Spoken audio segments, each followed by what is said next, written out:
Hello, everyone, and welcome to My Strategy. I am your host, John M. Hawkins. We're coming to you live from the BBM Global Network and TuneIn Radio. We're very happy to be here with you today. I'm really glad you could join us. My Strategy episodes are live, and they're on Saturdays at 10 a.m. Pacific, 1 p.m. Eastern. Today, we're going to be talking about the confirmation bias and how it can cloud our decision making. Well, again, very happy to be here with you today. Saturday, for me, is the day I choose to reflect on my strategy and personal development, which is what this show is all about. But keep in mind that any time is a great time to assess your strategy. The My Strategy radio show continues to grow. We're on iHeart, iTunes, Player FM, YouTube, SoundCloud, Spreaker, and many more digital platforms. So if you'd like to listen to the podcast version of this show or go back and listen to any of the other episodes that we have, you can find them out there. You can find me on most social media platforms. My Twitter handle is @HawkinsJohn. That's @HawkinsJohn. And my website is johnmhawkins.com. That's johnmhawkins.com. You can find out a little bit more about me. We have giveaways from time to time. Find out about those there, or if you'd like to reach out, there's contact information. Just like anything in life, we need to have a strategy and a plan to help us reach our goals because the best laid plans don't always work. This week, I'm looking for stories on confirmation bias. Do you have any good examples, a tip or a trick? Please feel free to send it to talk@johnmhawkins.com. That's talk@johnmhawkins.com. We'd love to hear from you. All right, so this week we're talking about confirmation bias and it clouding our decision-making process. We're going to be talking about the impact of confirmation bias in business and life. We're going to discuss when confirmation bias occurs, why confirmation bias occurs, the impact of bias on our decision-making, and we're going to find ways to fight it. So we'll be talking about confirmation in business, and how in business, home, and everywhere we do run into this confirmation bias. Now, you might have heard confirmation bias by other terms like cherry picking of data or a my side bias and others. We're going to talk a little bit about confirmation bias and how it occurs from a direct influence on our desired outcomes, our beliefs, and what we assume to be true. A lot of people who are anxious or see the world as dangerous are highly susceptible to a confirmation bias as well. We're going to talk about how this can impact us on a daily basis, and the assumptions can predict your amount of confirmation bias. Then talk a little bit about the situational awareness. When you're in a situation and supposed to be paying attention, what are some of the clues and cues which can form our awareness at the multiple levels to which awareness can be formed? We're then going to talk a little bit about how we can beat the confirmation bias with some robust strategies to help us be able to make good decisions. All right, so today we're talking about the confirmation bias, and I've got an article here by Patrick Healy. He says confirmation bias and how it affects your organization and how to overcome it. Patrick Healy goes on, he starts off with cognitive bias, which is different than confirmation bias. He says cognitive bias affects everyone from the receptionist to those working in management, perhaps why there's been a lot written about cognitive biases in the past decades. If you walk into the psychology section of Barnes & Noble or browse Amazon for decision-making, you'll see a library of books on how irrational human beings can be. These human flaws or biases are fun to learn about. It can be amusing and informative to discover things about the way individuals may operate. One of the more common cognitive biases that humans face is confirmation bias, and that's what we're talking about today. So confirmation bias, anyone who has ever been in decision-making meeting knows this bias very well. Confirmation bias is the human tendency to search for, favor, and use information that confirms one's pre-existing views on a certain topic. It also goes by another name as well, cherry picking, my side bias, or just insisting on doing whatever it takes to win an argument. Confirmation bias is dangerous for many reasons, most notably because it leads to flawed decision making. And that's really what we're about on this radio show. We're about personal decision making, business decision making, and being able to get all the information so that we can make the best decisions possible. The author goes on to say, imagine a business considering launching a new product. The CEO has an idea for the next big thing. So he directs his team to conduct market research to explore its feasibility. The team carries out surveys, focus groups, and competitive analysis with this in mind. He says, here's where the confirmation bias comes in. First, the CEO is using market research as a sham to confirm his preconceived beliefs about a product idea. He's not letting the data do the talking. Next, the team is launching into the product development process knowing what their boss wants.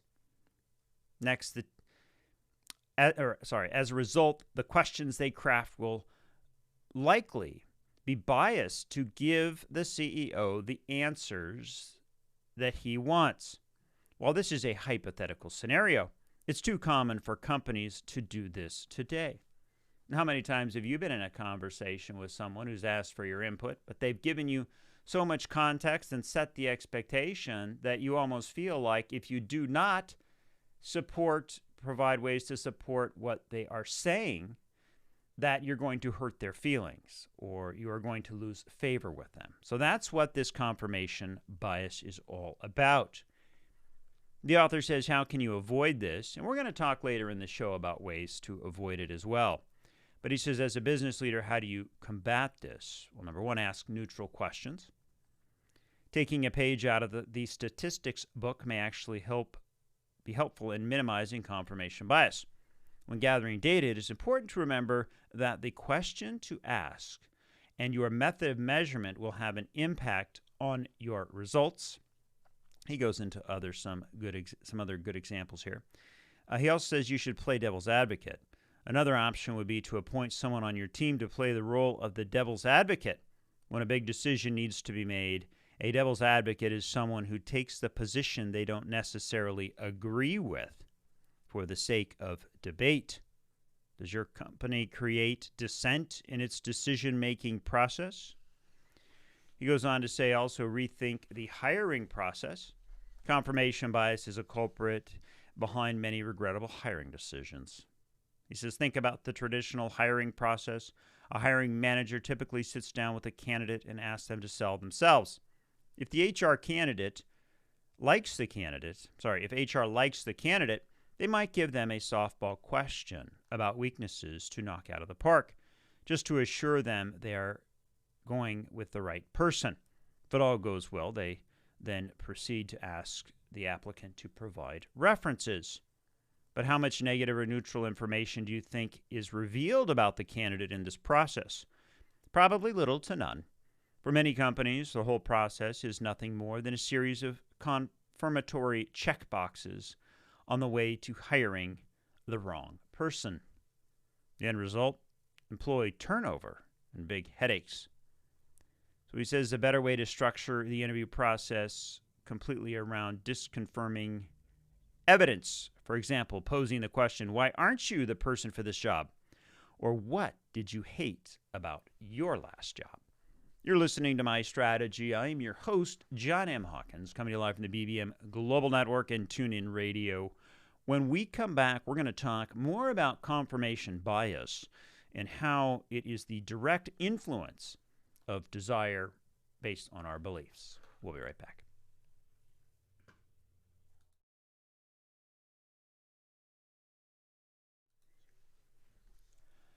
Hello and welcome back, everyone. I'm your host, John M. Hawkins. We're coming to you live from the BBM Global Network and TuneIn Radio. We're very happy to be here with you on My Strategy radio show. Today we're talking about the confirmation bias and how it clouds decision-making. Right before the break, we were talking about some examples of confirmation bias in business, which also confirmation bias is similar to cherry picking data, or really, when you have a belief that you hold, you look for data to support it. All right. So in this segment, I want to talk about confirmation bias. And I've got an article here from Shahram Hasmat. It says, what is confirmation bias? People are prone to believe what they want to believe. And as we talk about this today, I want you to relate this to personal development, your personal strategy, your business. But this also aligns with politics and many of the things that are going on in today's world with regard to the pandemic. So there's a message and a theme in here that you might be able to use to better interpret the data. All right. So he says, imagine that you have just tried to reach a friend with whom you have an ambivalent relationship by phone or email, leaving messages, yet receiving no call in return. In a situation like this, it's easy to jump to the conclusion in an intuitive manner that your friend wants to avoid you. The danger, of course, is that you leave this belief unchecked and start to act as though it were true. Confirmation bias occurs from the direct influence of the desire on the beliefs. When people would like a certain idea or concept to be true, they end up believing it to be true. They are motivated by wishful thinking. This error leads to the individual to stop gathering information when the evidence gathered so far confirms the views or prejudices one would like to be true. Once we have formed a view, we embrace information that confirms that view while ignoring or rejecting information that casts doubt on it. Confirmation bias suggests that we don't perceive circumstances objectively. We pick out those bits of data that makes us feel good because they confirm our prejudices. Thus, we may become prisoners of our assumptions. For example, some people will have a very strong inclination to dismiss any claims that drugs may cause harm and are nothing more than, in this case, they're referring to reefer madness. Some social conservatives will downplay any evidence that marijuana will not cause harm. He says the confirmation bias can be found in anxious individuals who view the world as dangerous. For example, a person with low self-esteem is highly sensitive to being ignored by people, and they will constantly monitor for signs that people might not like them. Thus, if you're worried that someone is annoyed with you, you are biased towards all negative information about how that person acts towards you. You interpret neutral behavior as indicative of something negative. And I guess think about that from that perspective. We all are on various spectrums of happiness and sadness. And depending on where you are in life, how comfortable you are with a person, with a new job, with whatever situation you're in, there may be a varying level of anxiety. You might be anxious in one situation and not in another. And so depending on that specific environment and that setting and the people you're with, that can have an impact on your interpretation of the confirmation bias. He says, wishful thinking is a form of deception, such as false optimism. For example, we often deceive ourselves, such as stating, just this one, or it's not fattening, I'll stop smoking tomorrow. Or when someone is under the influence, they feel confident that they can drive safely, even after they've had 3 or more drinks. He says self-deception can be like a drug, numbing you from the harsh reality or turning a blind eye to the tough matter of gathering evidence as thinking. He says, as Voltaire commented long ago, illusion is the first part of pleasure. In some cases, self-deception is good for us. For example, when dealing with certain illnesses, positive thinking may actually be beneficial for those with diseases such as cancer, but it might not be as good for those with diabetes or ulcers. There's limited evidence. Believing that you will recover helps reduce your stress, your level of stress hormones, giving the immune system and modern medicine a better chance to work. So he says, in sum, people are prone to believe what they want to believe. Seeking to confirm our beliefs comes naturally. While it feels strong and counterintuitive to look for evidence that contradicts our beliefs, this explains why opinions survive and spread. Disconfirming instances is far more powerful in establishing the truth. This confirmation would require looking for evidence to disprove it. So from that perspective, when you're in a conversation, when you're at work, when you're talking to people, you have conversations on a daily basis on a number of different topics. So there's certain topics that we know people are going to be closed-minded about, as we talked about last week. There's certain topics that you probably aren't going to be making a lot of headway with regard to this confirmation bias. But when it comes time to making a business decision, when it comes time to making an important family decision, when you are under stress and you are in a situation where the decision you make is going to be life and death, or it is going to be something that could have significant impact on you, we absolutely need to be aware of this confirmation bias. It's like when you go to the doctor and you get a diagnosis from the doctor. It could be a dire diagnosis. You might want to believe that that diagnosis is true. You might believe in that doctor because they are a family doctor and you've known them for so many years. But I would implore you to think about what evidence are they putting forth? What proof have they provided? It is possible that the prognosis was wrong. So that's why when we go to the doctor, we need to go to multiple doctors, get the data, and then be able to make a better decision. So that's a little bit more about confirmation bias.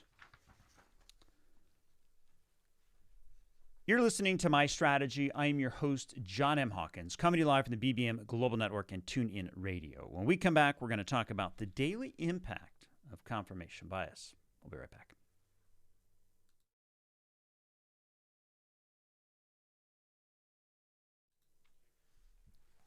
Hello and welcome back, everyone. I am your host, John M. Hawkins. We're coming to you live from the BBM Global Network and TuneIn Radio. Very happy to be here with you and very glad you could join us. Today we're talking about the confirmation bias and how it can cloud our decision making. Talking about the impact in life and business. Right before the break, we were talking about confirmation bias and how it really is the direct influence of a desire on our belief system. In this segment, I want to talk a little bit about the daily impact of confirmation bias, because ultimately we're going to be running into this on a daily basis. And it's going to happen when we are having conversations with people, when we're alone, lots and lots of different times. Now, as we mentioned earlier, you know, it's we are on a spectrum, right? And at some point, you might be nervous, anxious, uncomfortable, and as a result of that, you're going to, be more susceptible to the confirmation bias. Whereas if you're confident, strong, and in a position where you know who you are and what you are, you might not have as much confirmation bias. Interesting. On this segment, I'm going to talk a little bit more about how the confirmation bias affects us every day. And I've got an article by Diane Barth. She says, research shows how confirmation bias silently impacts us all.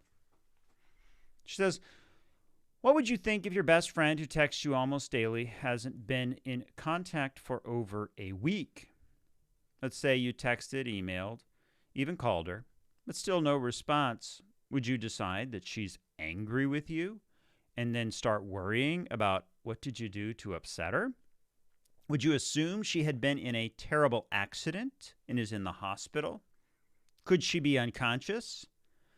Or would you think she is probably busy with her kids and just doesn't have time to connect, and she knows you'll understand? This is pretty relatable to me, especially when I was younger and in school. I remember not hearing from a friend, and I would automatically assume the worst. They hated me. They didn't want to be my friend anymore. What did I say? What did I do? That's one way to look at it. The other way to look at it is, oh, they're busy. They are working on something else. Well, when you're a kid, maybe they have a new best friend, and that can lead to some anxiety, and as a result, you have a certain belief that you've already put forth. She says, you might think that your response, whatever it is, makes total sense, but research suggests that what you assume about your friend will be determined in part by something called confirmation bias.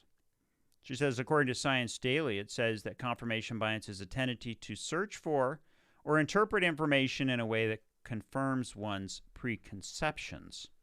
And it won't just color which scenario you automatically choose in a situation. It may also affect how you respond to your friend going forward. Kind of interesting there, isn't it? I mean, depending on the confirmation bias, you might interpret information, the same event, in two different ways. And I think that's part of the nuance here. It's both sides of a single coin, but the way you interpret it can impact your decision making. And if you have the friend who thinks that, you're the friend and you haven't heard from your friend in a while, are they unconscious, in a coma, in the hospital, or are they just busy? Those are two vastly different scenarios. So as we go through our daily interactions, we need to be cognizant of which is our natural tendency. Are we naturally thinking the best about them, or are we naturally thinking the worst possible outcome?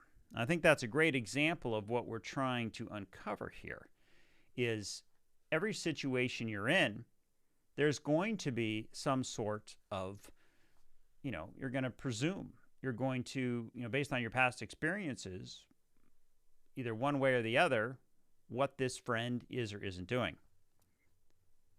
Says, for instance, let's say you believe that your friend is angry at you. You might worry about at first what you've done wrong, or even send a text apologizing, asking to explain. And if that friend still doesn't respond, you might get angry, believing that your anger is justified, since she's angry at you, and for nothing that you have done, and is refusing to talk or accept your apology.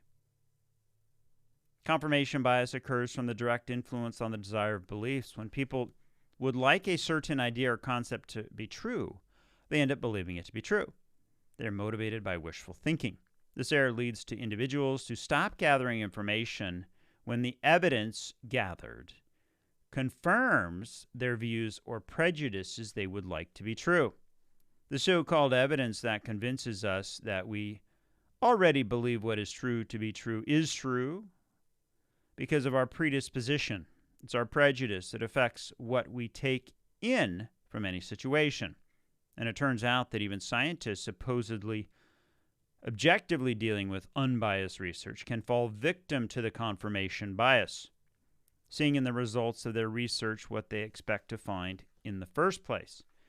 She says confirmation bias is so powerful that as shown in a study co-authored by Michael Cipriano and Thomas Gruca, that even when there is concrete evidence showing our beliefs are wrong, and when holding on to those beliefs costs us money, we tend to stick to our incorrect conclusions. And I think the big question here is why? Why? Some theorists suggest that in the face of an increasingly complex world, our brains find it easier and more comfortable to make decisions based on our old neural patterns. Trying to filter through all the possible conflicting information that is available is just too much work. In some cases, this boils down to probably that we prefer consistency to the truth. But confirmation bias can affect your judgment sometimes in ways that can be quite damaging to you. And once the problem is that even we know that the bias of previous beliefs might be affecting our judgment and our relationship, we stick to those old beliefs. What can you do about confirmation bias? First, recognize that it does exist, even if you don't see it. Then practice questioning information that you immediately believe to be true. Do you agree with that information? Are you skimming or ignoring? What are some of the other key points? You're listening to My Strategy. I'm your host, John M. Hawkins, coming to you live from the BBM Global Network and TuneIn Radio. When we come back, we're going to talk about confirmation bias and how it impacts our situational awareness. We'll be right back.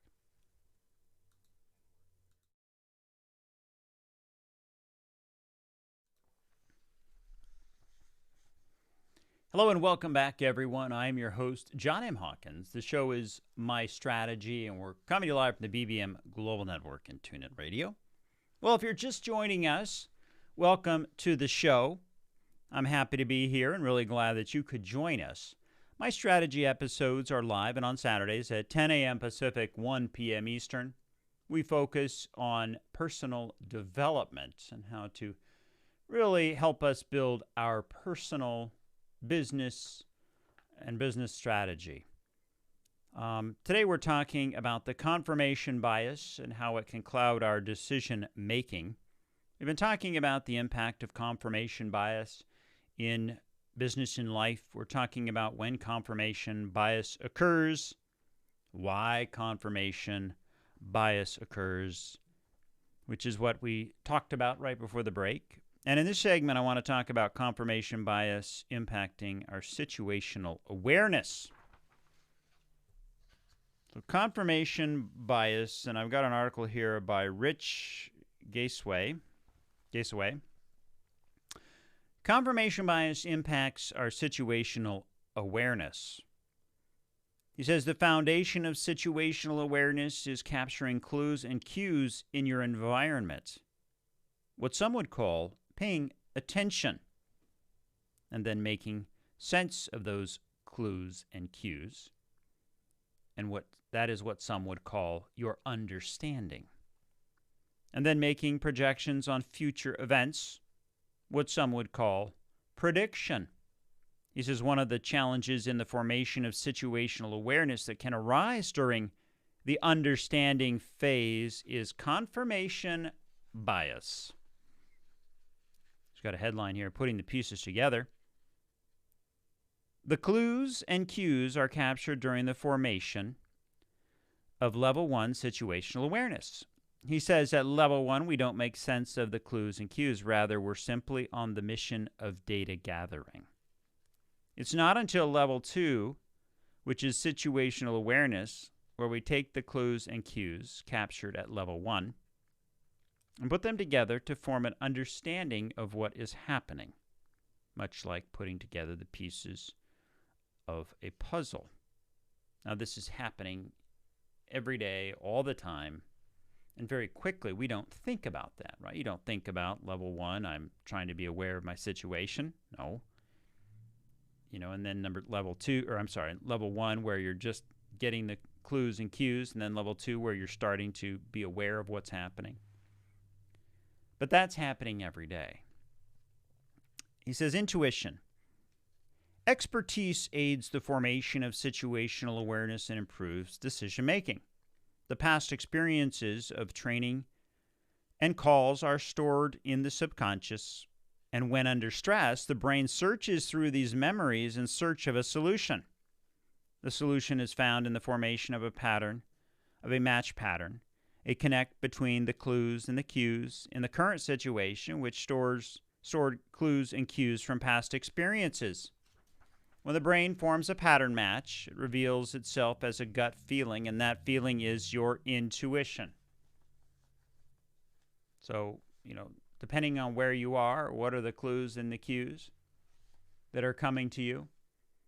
And then what is the situation? And your brain's going to take a look at that. So if you think about it, how do you react in various situations? If you are in a car accident and you've never been in a car accident before and have never been trained, you might perceive those cues and clues differently and react on your past experiences, which is none, or perhaps something that you read, and you could have some sort of bias to the outcome. So that's what we're talking about here. Now, I use the exaggerated example of a car accident, but it could be anything. You're brought into your manager's office, and the manager sits you down and says, I have some bad news to tell you. We're eliminating your position. What do you do? If you've never been eliminated from a position before, how do you go about responding to that? Or you're a business owner, and you've just gotten a large contract. How do you respond to that? He says, the fallible human brain. The human brain is an amazing pattern matching machine. It can search through billions of patterns of information stored over a lifetime and find the similarities in those past experiences and applying the lessons to guide you to make a decision. He says there's just one problem. The one problem is that you can be wrong. You can be completely wrong if you listen to that gut feeling you have.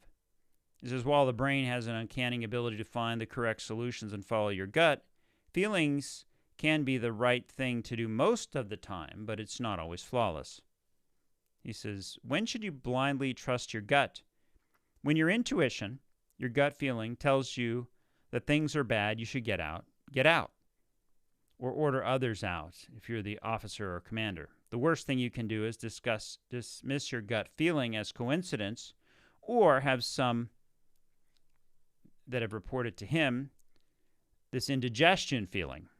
The gut feeling is your sixth sense. The pattern that forms the gut feeling is your body's way of issuing a warning based on your subconscious knowledge of past training and events. He says, when the red flags go up, the warning should be heeded, even if you may not be able to articulate in words why you feel things are not going well. That feeling of impending doom or impending failure should be taken seriously. Makes sense, right? Trust your gut. But he said you should not blindly trust your gut. He said you always need to validate your gut feelings. So you get that gut feeling, and when you get that, he suggests you look for facts and data that prove your gut feeling is correct. And if the facts and data that prove that the gut feeling is right or wrong, unlike the previous examples where you don't want to take the time to validate the gut. So he's talking about this gut feeling. And what he's saying is, yes, go with your gut instincts. But what about playing that devil's advocate? What about spending a little bit of time thinking about the alternate courses of actions that you could be taking? Because you might have this confirmation bias that is coming into play based on the fact that you may not have experience in this area, or you have experience and your tendency is to always choose one course or one path. Now, it's not saying that your gut is wrong, but it is saying to get into the habit, get into the pattern of making sure that you find the data, that you look at the other side, even if you know the right direction, because you never know. The mind is flawed. Sorry. Some people's minds might be flawless, but not mine. You're listening to My Strategy. I'm your host, John M. Hawkins, coming to you live from the BBM Global Network and TuneIn Radio. When we come back, we're going to talk about how to beat the confirmation bias with these few strategies. We'll be right back.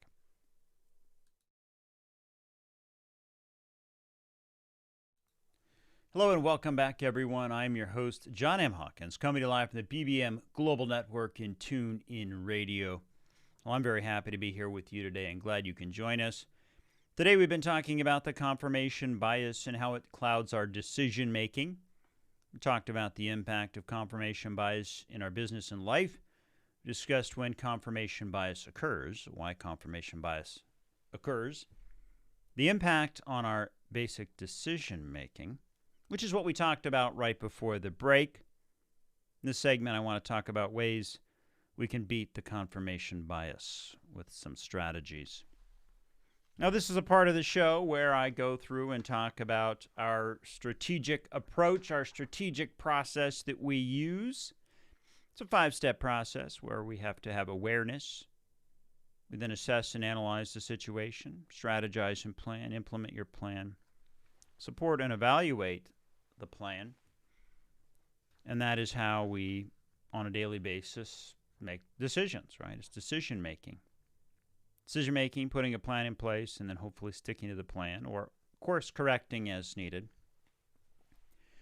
So, as always, we want to, number one, realize why we are learning about confirmation bias. Is it something we need to work on?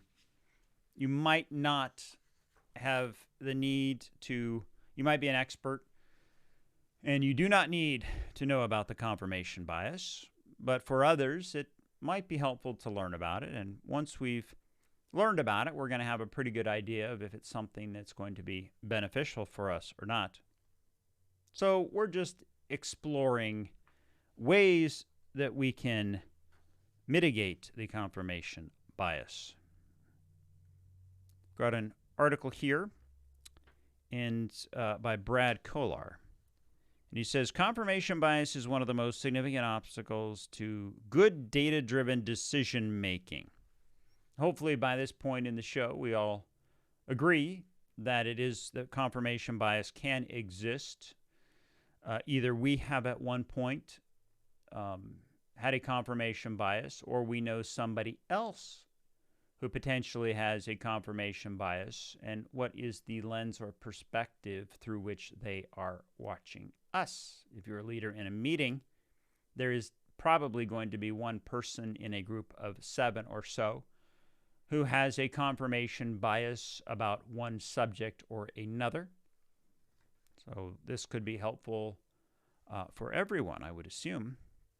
It says, the old adage, seeing is believing, has been misleading us for years. The reality is the opposite. Believing is seeing. What we believe has a much greater impact on how we see data, even if we even see it at all. Not only do our brains tend to seek data to prove themselves correct, they often stop as soon as they find some that matches our beliefs. He says he regularly tests this idea in his Rethinking Data workshop. He'll ask people to imagine that they took a quick glance through a report. Then he'll ask them what they'd do if that glance revealed the opposite of what they expected. So you take a look at a report, you expect it would do one thing, and all of a sudden, no, they find data that says it's going to do the opposite. What do you do? He says most people say that they would take a deeper and more careful look at the report. Then you may ask them what happens during that more thorough review. They find some data that agrees with what they expected to see. In this case, most people tell me they'd stop looking. Then he flips the scenario. What would people do if upon that quick glance, the report agrees with what they expected? You guessed it, they stop looking right away. So when the data doesn't agree, we seek more. But when the data agrees, we stop looking. He says you don't need a PhD in cognitive psychology to recognize confirmation bias. Unfortunately, there is little we can do to stop the confirmation bias, or any bias for that matter. Biases happen in our subconscious. We can't control them. However, we can counter them with some simple critical thinking steps. And that's what we want to do today in this segment, is think about ways that we can mitigate that confirmation bias. How do we go about, and I mean the first thing, just like our strategic planning, is we need to be aware of it. He says, in the case of confirmation bias, one technique is simple. Look for the opposite of what you expect. It's similar to what we learned earlier about playing the devil's advocate. He says, for example, suppose that sales have been slipping for the past 3 months. Now imagine that you're looking at your latest sales report. your brain is most likely going to be primed to find further evidence of poor sales. That's based on your past experience. It makes sense, right? Once it finds one or two data points confirming your poor sales, you stop looking. You stop looking for data. This is where you can consciously counter the confirmation bias. So once you're aware that you're looking at data, the past 3 months have been the same, you expect sales to decline. If you get to a point where you're digging deeper into the data, and all of a sudden, you find yourself finding one additional piece, and now you've confirmed it, you could stop there. But what he's saying is here, change your question and look at the report again. In this case, ask yourself, is there any data that shows sales are doing well? So you're looking at this from a different perspective. Now, this is a simple example, but how many things on a daily basis do you look at? And how many pieces of data do you get? And if you are expecting a result, right? And it could be anything. It could be, your diet. It could have something to do with your kids. It could be anything in life. Take those few nanoseconds of brain processing time and power and look at it from that different perspective. And he says you might be surprised by changing your question and also your expectation that you'll notice things that were originally missing. So that's the way we can counter the bias. You're listening to My Strategy. I'm your host, John M. Hawkins, coming to you live from the BBM Global Network and TuneIn Radio.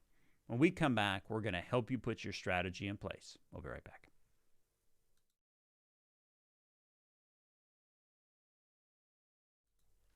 Hello and welcome back, everyone. I'm your host, John M. Hawkins. We're coming to you live from the BBM Global Network and TuneIn Radio.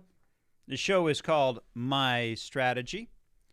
Well, in case you've missed this episode, this broadcast, you can listen on iHeartRadio or Apple iTunes or one of the many, many digital platforms that host this show.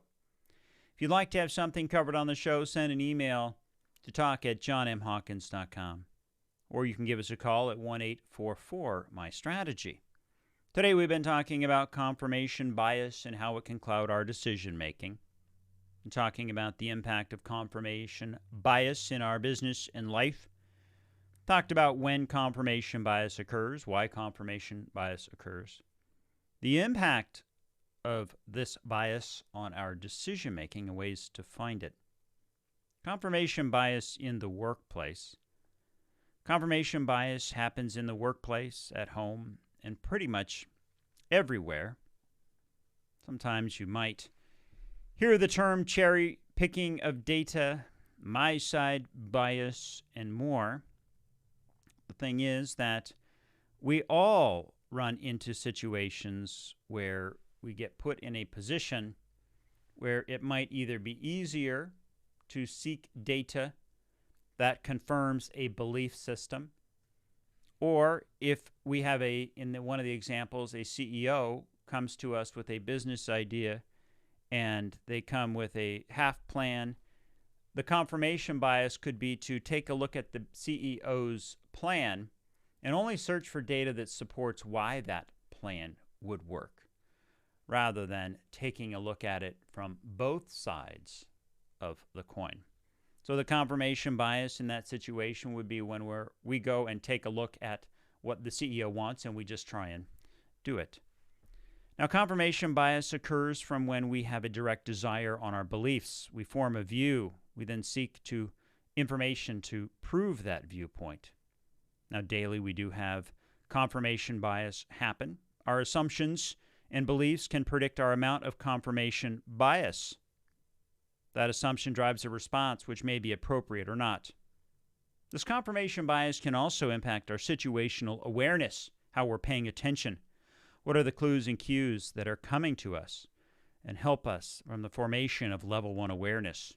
Our past experiences are stored in memory, and when under stress, we recall them and look out for additional confirmation bias. But all of this can impact our viewpoint. So the key is to realize that if we are being impacted by confirmation bias, how do we go about breaking those habits? First, we need to be aware.